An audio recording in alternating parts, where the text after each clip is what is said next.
dans Archi Urbain, l'émission qui parle d'architecture et d'urbanisme. Je me suis tellement bien amusé la semaine dernière avec Marianne Zwartenburg que je t'ai réinvité cette semaine parce que nous avons encore des projets à parler.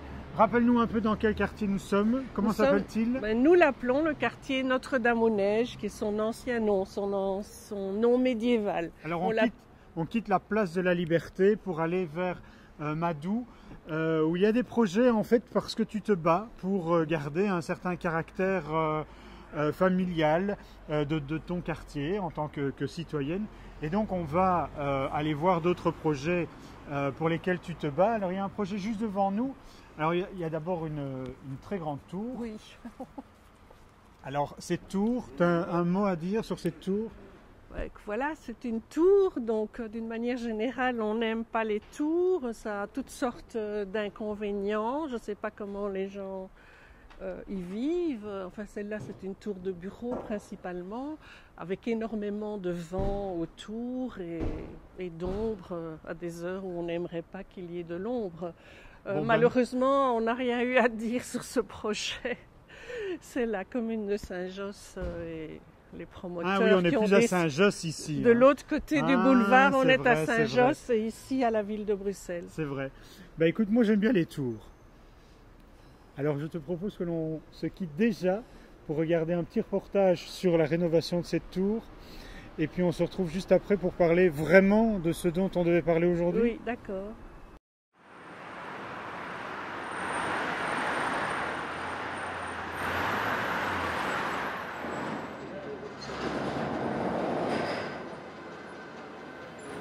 Alors la tour Astro, c'est une tour construite en 1974, à l'époque où chaque commune voulait sa tour, et donc Saint-Josse en a construite une place Madou, une autre de l'autre côté, en face de la maison communale.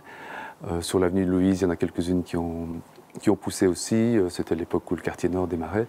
Et donc une tour construite par des promoteurs britanniques à l'origine, et qui s'est très vite retrouvée dans les mains de la banque qui s'appelait la Société nationale du crédit à l'industrie, la petite usine bleue pour ceux qui ont l'âge pour connaître encore ce logo.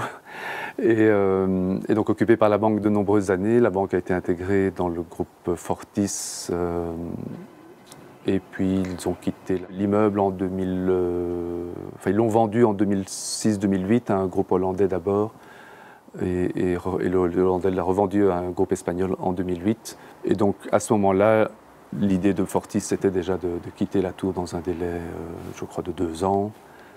Et donc les Espagnols ont lancé un concours d'architecture en 2010 où nous avons été invités grâce à notre partenaire Estudio Lamela de Madrid.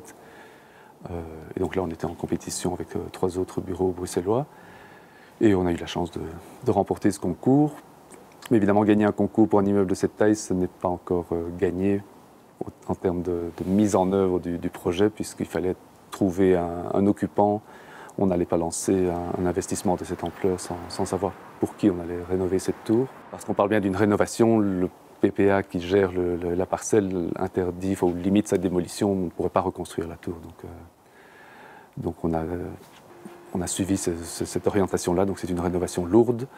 Et aujourd'hui, comme on dispose d'un locataire à long terme, l'investissement a pu être solidement développé pour avoir une rénovation très profonde. Donc on garde juste la structure béton et on refait tout le reste.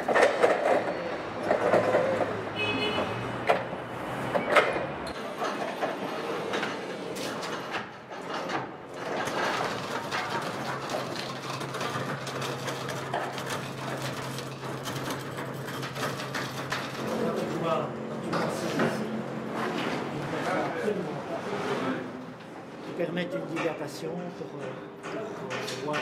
Donc c'est un bâtiment avec une tour sur plan hexagonal, c'est un plan assez typique de l'époque. Il y en a une autre à Bruxelles, il y en avait 2 autres. La tour Madou avait un plan du même type, la tour Généralise sur l'avenue Louise a un plan du même type. Ce sont des plans qui s'inspirent d'une tour de Milan, avec 2 bâtiments de raccord au voisinage, aux immeubles plus bas. Au total, on a donc 33 étages, avec les 3 derniers étages qui sont occupés par des locaux techniques. Et donc ce gabarit-là, qui fait de l'ordre de 40 000 m² brut hors sol, est entièrement affecté à du bureau aujourd'hui et dans le futur. Le grand point, c'est que toute cette rénovation vise à en faire une tour passive. Et donc ce sera la première tour passive à Bruxelles de cette ampleur et le plus grand immeuble passif pour quelques mois avant le suivant. Mais donc ça, c'est une grande décision qu'on a prise au moment de lancer l'opération rénovation, c'est qu'on voulait anticiper le passif 2015 et donc on était prêt à être déjà sur les rails de cette réglementation qui aujourd'hui est d'application pour tout le monde.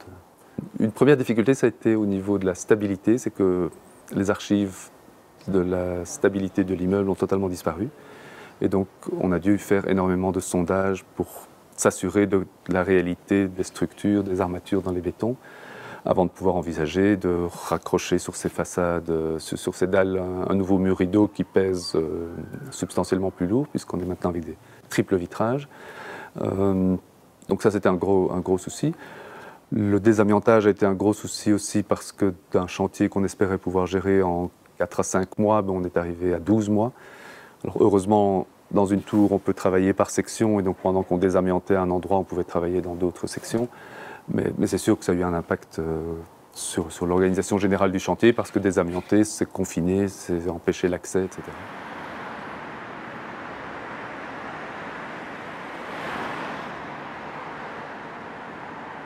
Je pense qu'il occupe une très belle place dans la ville et donc on en sera tous très fiers au bureau en tout cas. Et on en profitera des différents points de vue de la ville où elle émerge du paysage. Donc oui, non, ce sera une belle aventure et le fait de voir comment tout ça s'assemble, c'est vraiment un très beau challenge et une belle réussite jusqu'à présent.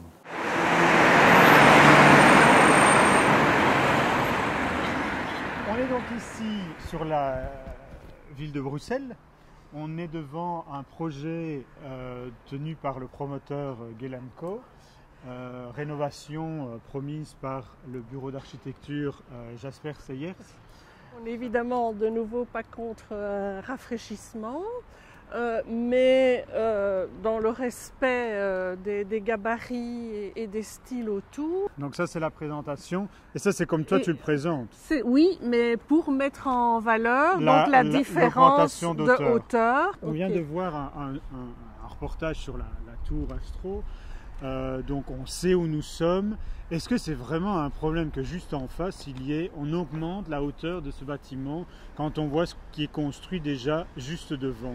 Écoute, ce qui est construit de l'autre côté du boulevard, c'est de l'autre côté du boulevard. Donc il se fait qu'ici, on est quand même dans un quartier à caractère patrimonial très accentué, que d'autre part, il y a une violation du bon aménagement des lieux, puisque le bâtiment en face, et qui a été construit à peu près en même temps, va garder son gabarit actuel.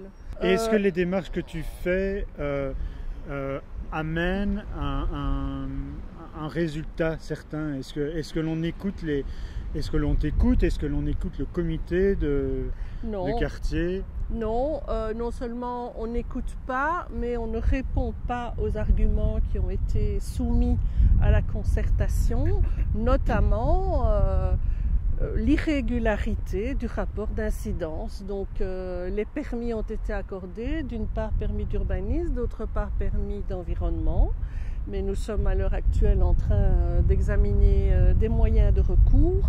Et puis, ce à quoi nous sommes très très opposés aussi, c'est la technique de démolition-reconstruction. Donc on ne veut pas simplement, disons, nettoyer le bâtiment de l'intérieur, mais on veut entièrement le démolir et le reconstruire, ce qui entraîne des mois et des mois de nuisances, de poussière, de pollution. Donc ce quartier va être invivable pendant des mois. N'exagérons rien. En tout cas des semaines.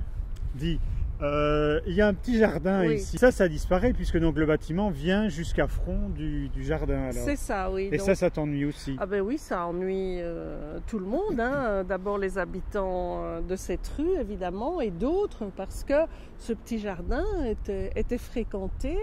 Et par ailleurs, avec le temps, même avant, quand c'était le Célor, il était entretenu, mais pas disons, à la tronçonneuse.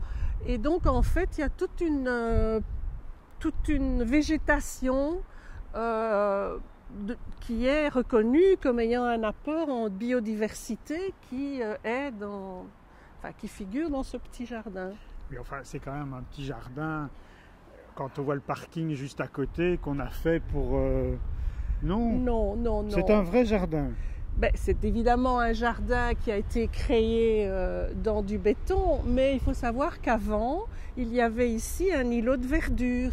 Et que donc, dans le temps, un peu avant les années 60, la ville de Bruxelles avait exigé un jardin. C'est un compromis. C'est une compensation, oui voilà, une compensation par rapport à la suppression de l'îlot de verdure. Et de compensation en compensation, de décennie en décennie, voilà. La verdure disparaît. Et voilà, la verdure, les petits insectes et les personnes. Et alors de nouveau, je vais souligner l'absurdité en termes d'aménagement des lieux, ce qui est quand même un critère en matière d'urbanisme, c'est que de l'autre côté, le petit jardin va rester. Jusqu'à ce que la ville décide qu'on puisse construire la même hauteur et la même chose qu'ici. Peut-être. Dans 10 ans. Oui, peut-être. Bon, Marianne, ta présence est fort agréable, mais malheureusement, c'est déjà la fin de l'émission. Je te remercie d'avoir répondu à mes nombreuses questions. J'espère que ça pourra peut-être t'aider dans tes démarches. Je ne sais pas, hein, on verra bien ce que... Aider le quartier, aider les habitants de ce quartier, et d'ailleurs un certain nombre de commerçants aussi. On se retrouve quand il fera chaud. Oui, voilà, bonne idée.